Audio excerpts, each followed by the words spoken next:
Unha vez que o peche da planta da conserveira Calvo en Esteiro é definitivo, os traballadores tentan negociar agora as mellores condicións posibles para o seu traslado á factoría de Carballo.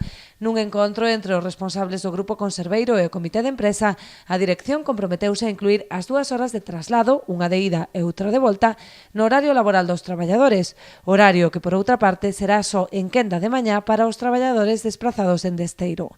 A pesar de que a empresa cedeu a estas 2 demandas, quedan aínda moitas propostas por concretar. Entre elas, os traballadores solicitan a posibilidade de acceder á prexubilación a partir dos 61 anos, así como a opción de acollerse a unha prórroga dun ano para aqueles que, no caso de decidir non continuar na empresa, teñan igualmente dereito a compensación.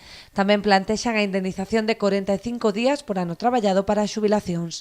A empresa comprometeuse a estudar estas propostas e dará unha resposta aos traballadores na xuntanza prevista para o martes da próxima semana.